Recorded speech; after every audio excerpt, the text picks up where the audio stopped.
Hi everyone, welcome to Chemteki. मेरा नाम है निशा और हम कर रहे हैं पीजीटी केमिस्ट्री का सिलेबस। ठीक है, तो उसी में आज का हमारा टॉपिक है एंथैल्पी। इससे पहले अगर थर्मोडायनेमिक्स के 3 लेक्चर मैंने पढ़ा दिए हैं, वो नहीं देखे तो वो देख लो, या फिर बहुत टाइम से नहीं पढ़ा है तो रिवाइज कर लो उनको, क्योंकि क्लास बहुत दिनों बाद हो रही है आज। तो आज जो हमारा टॉपिक है एंथैल्पी, इससे तो शुरू करते हैं। पिछली क्लास में पढ़ा था हमने इंटरनल एनर्जी के बारे में, कंप्लीट जो भी था फर्स्ट लॉ और इंटरनल एनर्जी साइन कन्वेंशन क्या होता है सब पढ़ लिया था। इसको मैंने किससे डिनोट किया था? अगर फर्स्ट लॉ के अकॉर्डिंग देखें तो Q प्लस W, इसी को कैसे लिख सकते हैं? Q minus P delta V। अभी माइनस कैसे आया ये मत पूछना, बता चुकी हूँ। ठीक है, अब यहाँ पे क्या है, दो चीज़ें होती है। या तो हम कोई भी प्रोसेस मतलब कंप्रेस कर रहे हैं, एक्सपेंड कर रहे हैं, कोई रिएक्शन हो रही है कहीं पे, तो वो या तो कांस्टेंट वॉल्यूम पे हो, उस कंटेनर का वॉल्यूम चेंज ना हो, या फिर क्या होता है कि उसके ऊपर या एक्सटर्नल जो प्रेशर है, एक्सटर्नल प्रेशर वो कांस्टेंट रहे, या तो वॉल्यूम कांस्टेंट रहे या फिर प्रेशर कांस्टेंट रहे। अब यहाँ पे वॉल्यूम को अगर मैं कांस्टेंट करती हूँ इस इक्वेशन में, वॉल्यूम कांस्टेंट है, ये डेल्टा वी क्या है? Change in volume, V2 minus V1, change in volume. अगर वॉल्यूम कांस्टेंट है, चेंज इन वॉल्यूम कुछ हुआ नहीं है, तो डेल्टा वी जो है वो किसके बराबर हो गया? 0। तो ये किसके बराबर हो गया? Delta U is equal to Q. ये क्या हो गया? 0 मल्टीप्लाई 0 कुछ नहीं है। अब इसको डिनोट करते हैं वी से, मतलब यहाँ पे वी जो डिनोट किया है वो क्या है? कांस्टेंट वॉल्यूम पे हो रहा है ये चेंज, तो डेल्टा यू को क्यू वी से डिनोट कर सकती हूँ। कांस्टेंट वॉल्यूम पे क्या हो गया? जो हमारी चेंज इन इंटरनल एनर्जी होगी वही हीट के बराबर होगी, या फिर जो हीट दोगे वही इंटरनल एनर्जी के बराबर हो जाएगी। ठीक है, अब क्या होता है कि तुम जब भी लैब में एक्सपेरिमेंट करते हो या फिर अभी तक किया होगा एमएससी में, तो ऐसा कर देना कि लैब में ही काम करते हैं, ऊपर का जो एक्सटर्नल प्रेशर है वो हमारा कांस्टेंट रहता है, वॉल्यूम चेंज होता रहता है, बट मोस्टली जो एक्सपेरिमेंट्स किए होंगे तुमने वो क्या किए होंगे? लैब के अंदर ही किए होंगे। मतलब बाहर का जो प्रेशर है वो क्या है? एटमॉस्फेरिक प्रेशर के बराबर। वो किसके बराबर होगा? 1 atm। मतलब बाहर का जो प्रेशर है वो कांस्टेंट रहा है। कहने का मतलब ये है कि लैब में जब हम काम करते हैं, फिर एक्सपेरिमेंटल एप्लीकेशन किसकी ज़्यादा है कि हम किसी प्रोसेस को कांस्टेंट प्रेशर पे करें, ना कि वॉल्यूम पे। प्रेशर कांस्टेंट रहे, 1 atm रखेंगे, उसको चेंज नहीं करेंगे। कभी कभी होता है जब हमें वैक्यूम डिस्टिलेशन या फिर कोई डिस्टिलेशन वगैरह करनी होती है, तब हम क्या करते हैं? प्रेशर को चेंज करते हैं। वैक्यूम फिल्ट्रेशन करते हैं तब चेंज करते हैं। वो फिजिकल प्रोसेस है, वैसे भी सेपरेशन वगैरह की कोई भी रिएक्शन होती है तो हम अपना नॉर्मल बीकर वगैरह रख के वहाँ पे रिएक्ट करते हैं, इतना ध्यान रखना। ठीक है, तो हमारा प्रेशर कांस्टेंट है वहाँ पे कोई भी रिएक्शन हो रही है तो इसलिए क्या, अब हमें ज़रूरत पड़ गई कि जो हमारी एनर्जी है या जो हीट है वो कितनी रिलीज या कितनी अब्जॉर्ब होगी एट कांस्टेंट प्रेशर। प्रेशर पे बताओ, वॉल्यूम हमारे ज़्यादा काम का नहीं है। अब यहाँ पे क्या करना है तुमने? इस वाली इक्वेशन को पकड़ेंगे, फिर ये समझ आ गया, इसको लिख लो। डेल्टा यू को मैं क्यू वी से भी डिनोट कर सकती हूँ, पहला पॉइंट ध्यान रख लेना। अब यहाँ पे क्या है, इसी इक्वेशन में रखो तुम। डेल्टा यू को मैं क्या बोल सकती हूँ? अगर मैंने एट कांस्टेंट प्रेशर को कांस्टेंट रखना है इस बार, तो डेल्टा वी क्या 0 के बराबर होगा? नहीं होगा, क्योंकि प्रेशर कांस्टेंट है तो वॉल्यूम तो चेंज होगा। अगर हीट तुमने दी है, मान लो ये मान लो पानी है, उसको तुमने हीट दी है, तो कहीं ना कहीं वेपर्स बनेंगे, उनका वॉल्यूम क्या होगा? चेंज होगा। प्रेशर तो तुम्हारा वही है, तो डेल्टा वी 0 के बराबर नहीं होगा इस बार। ठीक है, बेसिक सी चीज़ें। तो डेल्टा यू को मैं क्या लिख सकती हूँ? Change in internal energy. अब मान लो कोई प्रोसेस है 1 से लेके 2 पे गई है, तो मैं यहाँ पे क्या लिखूँ? या फिर इनिशियल से लेके फाइनल स्टेज जो सिंपल लिखते हैं वो है, तो you final minus you initial लिख दूँ मैं, या फिर U2 माइनस U1। ठीक है, फाइनल माइनस इनिशियल, या फिर U2 माइनस U1 किसके बराबर हो गया?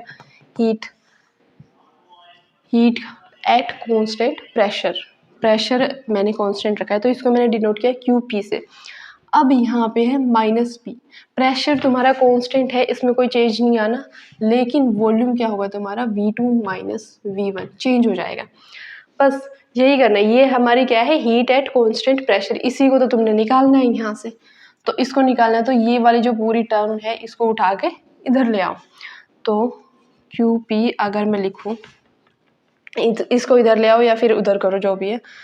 तो ये हो जाएगा U2 माइनस U1, ये इधर आएगा तो प्लस हो जाएगा, plus P V2 minus V1, ये V है, U मत समझिएगा। ये किसके बराबर हो गया? अगर मैं U2 प्लस सिंबल है तो इसको लिखो U2 minus U1 plus PV2 minus PV1, simple. अब यहाँ पे क्या हो गया, QP किसके बराबर आ गया? U2 और PV2 को अगर मैं साथ में लिखूँ रीअरेंज करके और इसको मैं इधर लिख दूँ तो ये किसके बराबर हो गया तुम्हारा? QP is equals to U2 plus PV2। अब ये भी माइनस है, ये भी माइनस है, तो माइनस को बाहर ले लूँ मैं, minus of U1 plus PV1, simple है, हो गया। रीअरेंज किया और कुछ नहीं किया। ये वाली टर्म और ये वाली टर्म एक साथ लिख दो, फिर बची हुई जो है उनका माइनस बाहर लेके अंदर प्लस रह गया, आगे समझ। तो ये हो गया मेरे पास QP बराबर हो गया U2 प्लस PV2, इसको मैं एक ब्रैकेट में लिख दिया, प्लस माइनस में ब्रैकेट कहीं पे भी लगा सकते हैं, और माइनस U1 प्लस PV1 इसको अलग ब्रैकेट में लिखा है। अब यहाँ पे जो ये टर्म है इसको इतना बड़ा ना बोल के इसी को क्या बोला है हमने, डिनोट कर दिया है। इस टर्म को पूरी को किया है H2 से, माइनस उसको बोल दिया है H1, ठीक है। यही क्या है हमारा H2 और यही क्या है H1। H क्या है? हमारी एंथैल्पी है। ये एक नई टर्म निकल के आई है जिसमें इंटरनल एनर्जी प्लस PV को ऐड करके हमने क्या बोला है, एंथैल्पी। और एंथैल्पी ये eight constant pressure heat at constant pressure क्या होगी, H2 माइनस H1, ठीक है। तो समझ आइए ये पूरा कैसे ड्राइव किया है। ये वाली जो टर्म है इसी को H2 से डिनोट किया है, इसको H1 से डिनोट किया है। तो QP किसके बराबर हो गई हमारे, डेल्टा H, यानी कि change in enthalpy. Heat change at constant pressure किसके बराबर होगी, चेंज इन एंथैल्पी, इसी को क्या बोलेंगे, एंथैल्पी चेंज, ठीक है। आगे बात समझ। तो अब मैं लिख दूँ डेल्टा H किसके बराबर होगी तुम्हारी, QP के बराबर। ये दोनों चीज़ें ध्यान रख लोगे, डेल्टा H और डेल्टा U। ये चेंज इन इंटरनल एनर्जी किसके बराबर होगी, change in heat at constant volume, change in enthalpy is equal to change in heat at constant pressure. आई बात समझ। अब H को अगर मैंने लिखना है, H किसके बराबर है, यहाँ से कंपेयर करो, H किसके बराबर लिखा था मैंने, U2 प्लस PV2। अगर मैं नीचे वाले जो 2 और 1 है इनको हटा दूँ तो H किसके बराबर हो गया हमारा, U प्लस PV, ठीक है। H is equal to U plus PV। पहली इक्वेशन ये याद रखनी है, दूसरी ये, तीसरी वाली ये याद रखनी है तुमने आज की क्लास की, थर्ड क्लास, ठीक है। H is equal to U plus PV, ठीक है। अब ये हो गई तुम्हारे पास equation H is equal to U plus PV। अब क्या तुम U निकाल सकते हो, सिर्फ U बोल रही मैं, सिर्फ U, डेल्टा U नहीं बोले। लास्ट क्लास में समझाया था कि किसी भी सिस्टम की हम एग्जैक्ट जो हमारी इंटरनल एनर्जी है उसको फाइंड आउट नहीं कर सकते।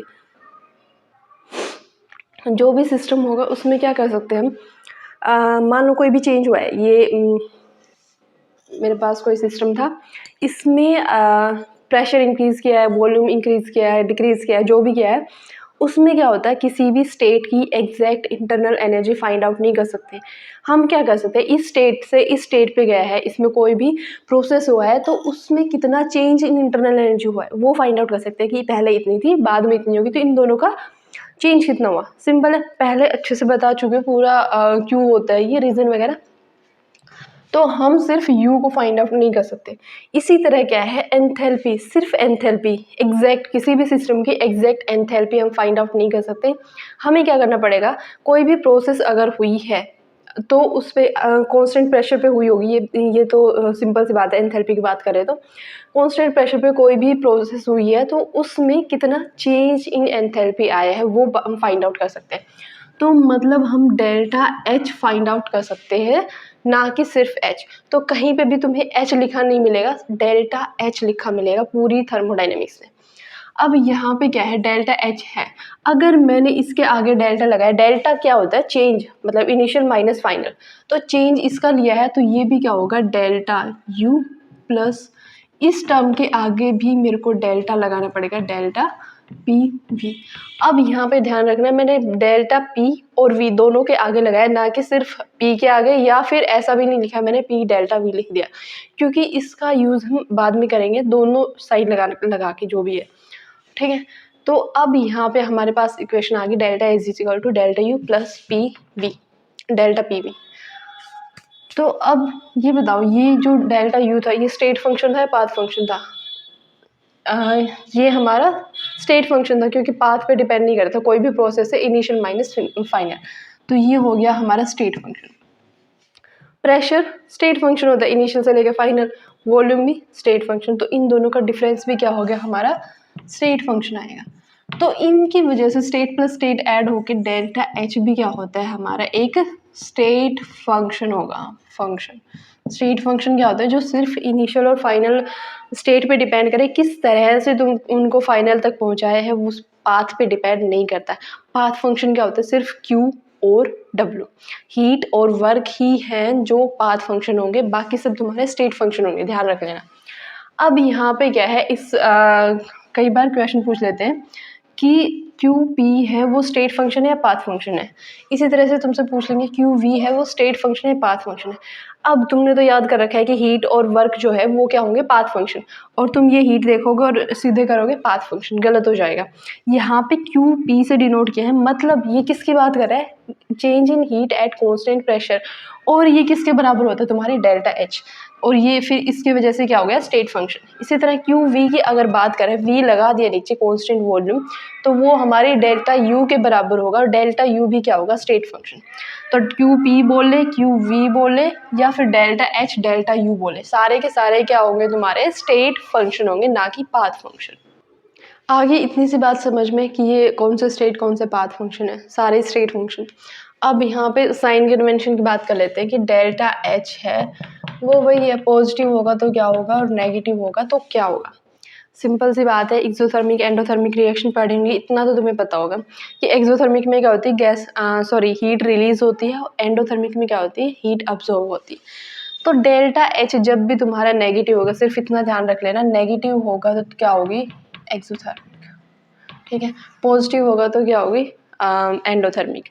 नेगेटिव है मतलब हीट रिलीज करती है उसने, ठीक है। अब डेल्टा एच है तो एक काइंड ऑफ हीट ना, तो जो हीट का कन्वेंशन है वही क्या है, डेल्टा एच का है। सिंपल है ना, जो एच क्या है, kind of heat, change in heat at constant pressure है, या वो और कुछ है, वो कांस्टेंट प्रेशर है, तो वो अलग बात है, लेकिन है तो हीट ना। और हीट का मैंने क्या बताया था कि जब निकलती है तो वो क्या होती है, नेगेटिव एनर्जी हम निकाल रहे हैं, अपने दिमाग से नेगेटिव थॉट्स निकाल रहे हैं, तो जब भी नेगेटिव होगा तो हीट रिलीज हुई होगी और वो क्या होगी, एक्सोथर्मिक। इसी तरह से पॉजिटिव होगी तो एब्जॉर्ब क्या होगा, और वो होगी एंडोथर्मिक। सिंपल है। तो मतलब बेसिक तो इतना ही है एंथैल्पी का। बाकी नेक्स्ट कर लेते हैं, इस फॉर्मूले पे डिपेंड होके अलग अलग टाइप के तुम्हें क्वेश्चंस में क्या होगा, अलग अलग फॉर्मूलाज अप्लाई करने पड़ते हैं हर जगह पे। इससे रिलेटेड बहुत सिंपल है कि तुम्हें अगर गैस ही एक्सपेंड या कंप्रेस हो रही है तो अलग लगाना पड़ेगा, कोई रिएक्शन हो रही है तो अलग से, छोटा सा डिफरेंस होगा उनके अंदर, लेकिन उसी में क्या होती है, गड़बड़ होती है और वही क्वेश्चन गलत हो जाते हैं, ठीक है। अब यहाँ पे ना कुछ 4-5, 1 2 3 4 5 है, ठीक है। ये सिचुएशंस लिखे हैं, ये मान लो, या फिर अलग अलग प्रोसेस लिखे हैं, किस कंडीशंस में होंगे उन पे। Delta S is equal to delta U plus delta P V, basic formula रहेगा हमारा, इसको यूज़ करना है। अब पहली कंडीशन हो सकती है, हमें गिवन है कि भाई कोई भी गैस किसी भी कंटेनर में है और उसका प्रेशर तो कांस्टेंट है, वॉल्यूम तुम्हारा चेंज हो रहा है। सिंपल, सबसे सिंपल केस क्या हो सकता है, कोई भी गैस है, उसका क्या हुआ है, वॉल्यूम चेंज में गिवन है और प्रेशर कांस्टेंट होगा, तो वो एक्सटर्नल प्रेशर या फिर प्रेशर कांस्टेंट बोल के तुम्हें प्रेशर भी गिवन होगा। तो इसमें क्या हो गया, कोई भी गैस एक्सपेंड करी, वॉल्यूम इनिशियल टू फाइनल, तो सिंपल क्या कर देना है तुमने, डेल्टा एच किसके बराबर हो जाएगा, डेल्टा यू तो होगा ही, इंटरनल एनर्जी गिवन होगी तुम्हें, प्लस ये डेल्टा पी वी है, इसको अगर मैं एक्सपेंड करके लिखना चाहूँ, पहले यही बता देती हूँ तुम्हें, तो इस इक्वेशन को एक्सपेंड करके लिखने के लिए मैं क्या बोल सकती हूँ, डेल्टा यू प्लस एक बार डेल्टा आएगा पी के साथ, फिर V, delta P V plus P delta V, ऐसे लिखा जाएगा। Delta U is equal to delta P के साथ डेल्टा, फिर वी के साथ डेल्टा, ठीक है। अब क्योंकि हीट ये क्या हो रहा है, कांस्टेंट प्रेशर पे हो रहा है, तो ये वाली चीज़ हम जीरो बोल देते हैं। चेंज इन प्रेशर तो होगा नहीं ना, प्रेशर कांस्टेंट है, तो इसको क्या बोलूँगी मैं, delta U plus P delta P. इसलिए ये जो चेंज आएगा, डेल्टा आएगा, ये सिर्फ वॉल्यूम के साथ आएगा, प्रेशर के साथ नहीं आएगा, क्योंकि प्रेशर आते ही कांस्टेंट प्रेशर पे तो जीरो हो जाएगा ना। तो इस इक्वेशन को ये मान के चल लो, अब अगर गैस एक्सपेंड हो रही है एट कांस्टेंट प्रेशर बोला है, तो ये किसके बराबर हो गया, पी डेल्टा वी। ये क्या हो गया तुम्हारे पास, V2 माइनस V1, या तो डेल्टा वी डायरेक्ट गिवन हो गया, फिर इनिशियल फाइनल स्टेज गिवन होगी। सिंपल है, सबसे सिंपल है ना, वॉल्यूम गिवन है, इंटरनल एनर्जी, प्रेशर गिवन है, अप्लाई कर दो, सिंपल। अब यहाँ पे आता है आइसोथर्मल आइडियल गैस। मैंने बोला है आइडियल गैस, अगर वंडरवाल्स है तो ये वाली चीज़ अप्लाई नहीं होगी जो अभी बताएंगे वो।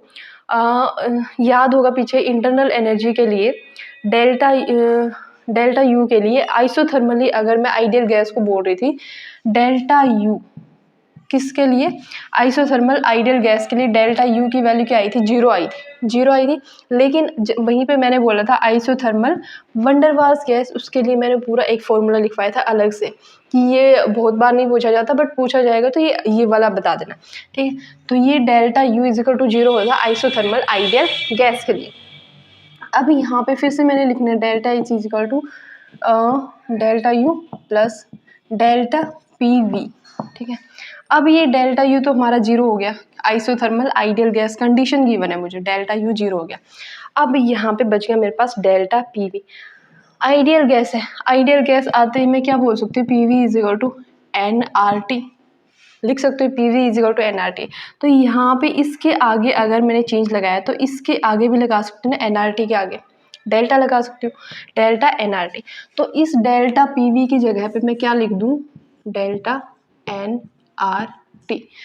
अब देखो यहाँ पे क्या है कि एक गैस लिए कोई भी, वो एक कंटेनर में है, वो एक्सपेंड या कंप्रेस हो रही, ना तो तुमने उसमें कुछ ऐड किया ना वो एक्सकेप किया, तो क्या उसके नंबर ऑफ मोल्स चेंज होंगे, नहीं होंगे, क्योंकि जितने थे, जितना तुम्हारे पास मोल्स थे वही क्या हो रहे, एक्सपेंड या कंप्रेस हो रहे, कोई भी गैस है।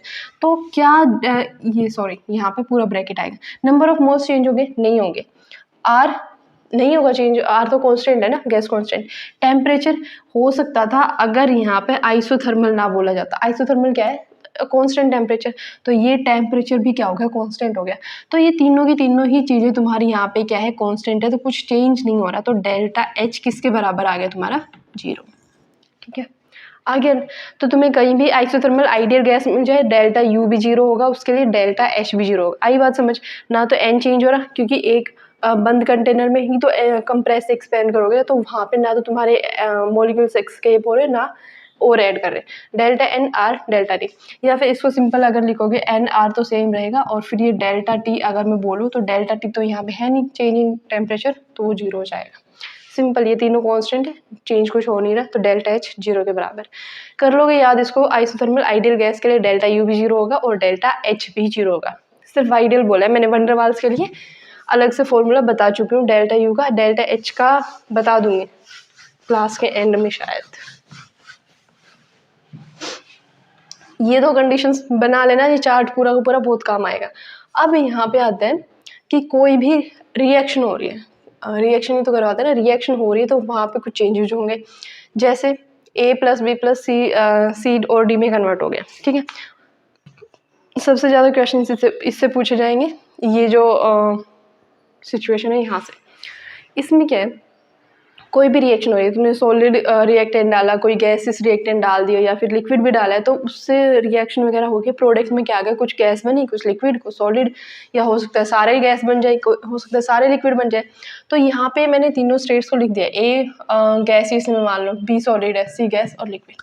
तो यहाँ पे क्या हुआ है तुम्हारा, सॉलिड और लिक्विड में क्या होता है, वॉल्यूम ज़्यादा चेंज नहीं होता है, ठीक है। अब देखो, अगर तुमने पानी को कूल करते हो, बर्फ़ जमाते हो, तो ऐसा थोड़ी होता बिल्कुल ही उसका वॉल्यूम बहुत ज़्यादा चेंज हो जाए। या फिर जब पानी को गर्म करते हो थोड़ा-सा, तो ऐसा नहीं होता कि वो एक्सपेंड हो गया बहुत, ठीक है? तो लिक्विड और सॉलिड्स तो बिल्कुल ही नेग्लिजिबल अमाउंट में होते हैं, बिल्कुल ही नियरली ज़ीरो बोल सकते हो सॉलिड्स का जो वॉल्यूम चेंज होगा वो। तो यहाँ पे क्या होगा, ये वाले हमारे क्या हो गए रिएक्टेंट और ये हो गया प्रोडक्ट। तो यहाँ पे PV1 और PV2 दोनों का कुछ होगा, क्योंकि हमें क्या चाहिए पीवी चाहिए ना, पीवी में वॉल्यूम हमारा क्या करेगा कंट्रीब्यूट वॉल्यूम। तो इनका सबका मिला के अलग से PV1 कोई भी प्रेशर पे आएंगे, कोई भी वॉल्यूम होगा, फिर कोई रिएक्शन वगैरह हुई होगी तो हो सकता है ये एक्सपेंड हो जाए, हो सकता है ये कंप्रेस हो जाए।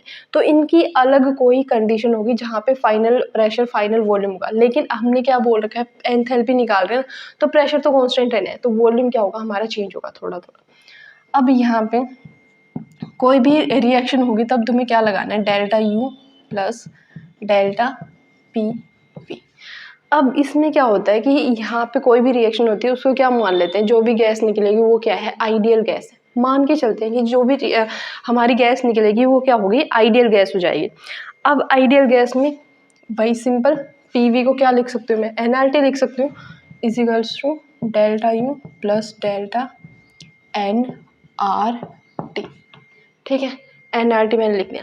अब यहाँ पे क्या होगा तुम्हारे पास डेल्टा H इक्वल टू, तुम्हें दोनों कंडीशंस गिवन हो सकती हैं कि तुम्हारा टेम्परेचर चेंज हो गया या फिर तुम्हारा नंबर ऑफ मोल्स चेंज हो गया, दोनों के दोनों। अब यहाँ पे क्या है, सीधी सी बात है ना, जब रिएक्शन को बैलेंस करोगे तो हो सकता है प्रोडक्ट के मोल्स ज़्यादा आ जाए या फिर इसके मोल्स ज़्यादा थे वहाँ पे कम हो गए नंबर ऑफ मोल्स।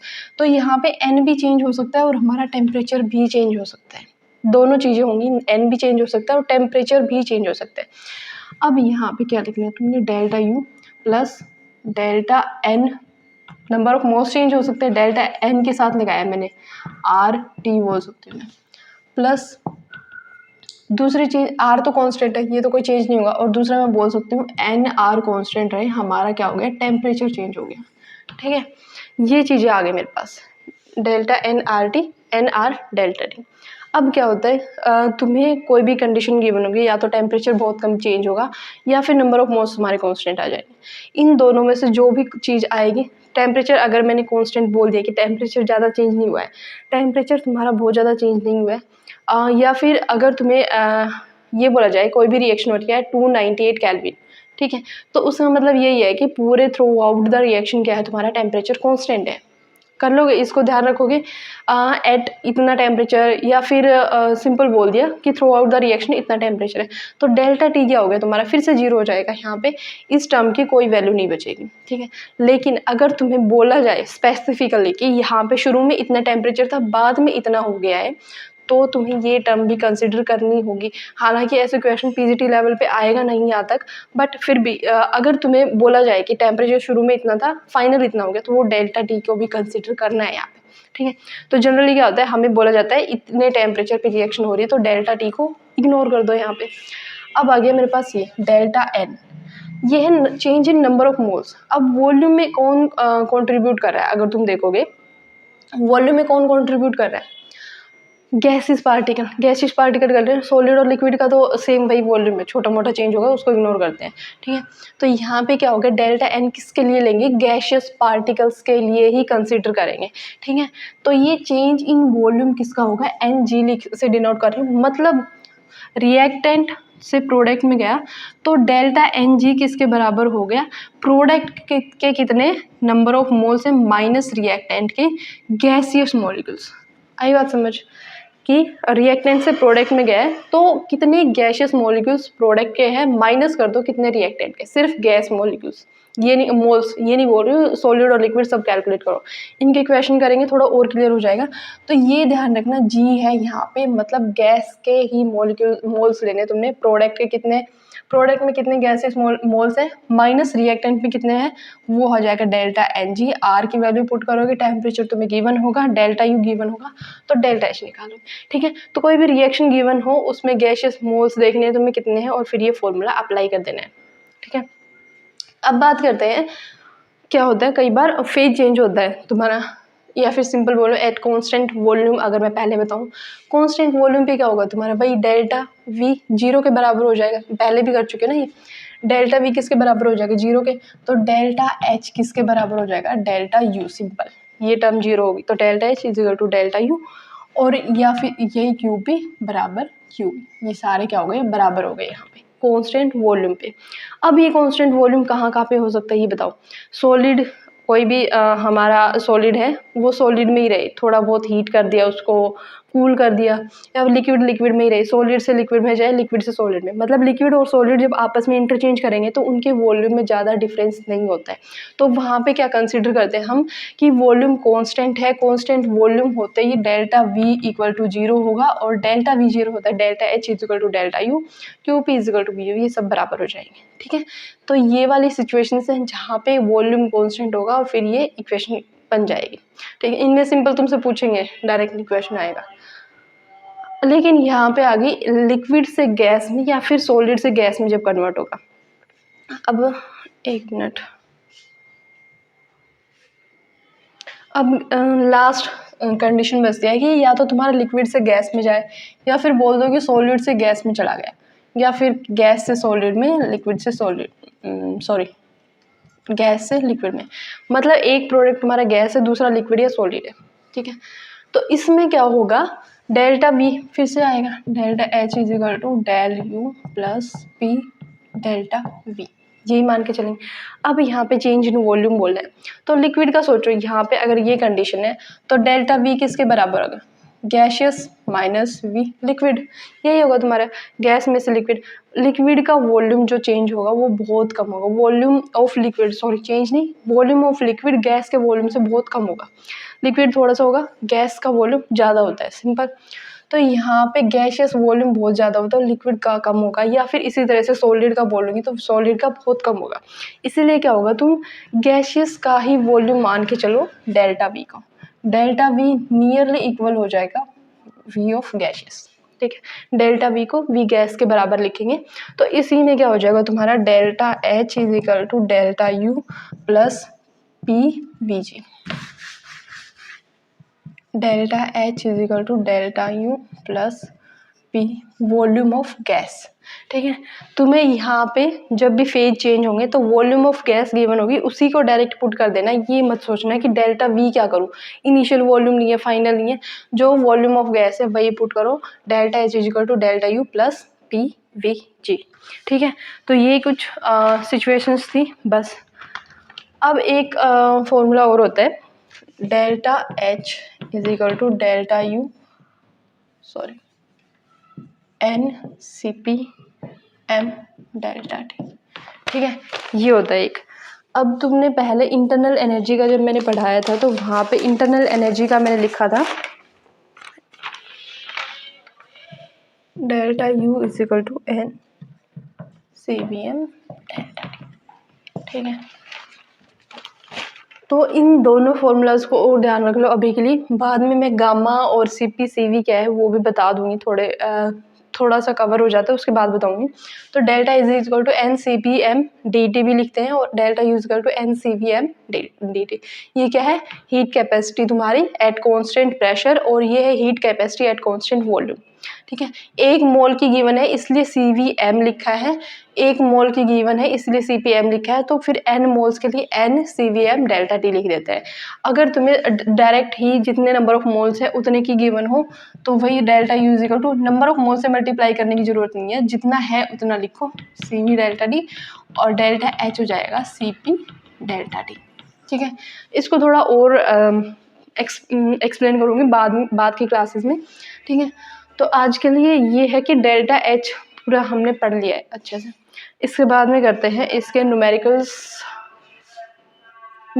नहीं करते, इसके क्लास आधे घंटे की हो गई है, तो इसके न्यूमेरिकल्स नेक्स्ट क्लास में करवा दूँगी, आज ही करवा दूँगी शाम तक। तो इनको तब तक के लिए रिवाइज कर लो, फॉर्मूलाज याद कर लो कहाँ पे कौन सा अप्लाई करना है, ताकि तुम्हें वो करने में इजी हो। ठीक है, तो आज के लिए इतना ही, और अगर ये लेक्चर पसंद आया तुम्हें तो लाइक शेयर सब्सक्राइब कमेंट करके भी बताना अच्छा लगा कि नहीं लगा, और ये चार्ट पूरा बना लेना, बहुत काम आएगा, मैं बोल रही हूँ एक क्वेश्चन तो पक्का आएगा इनमें से कोई ना कोई। ठीक है, किसी न किसी तरह से घुमा के पूछेंगे, क्वेश्चन करेंगे तो समझ आ जाएगा, वरना लेकिन यहाँ से एक क्वेश्चन पक्का आएगा। ठीक है, चलो।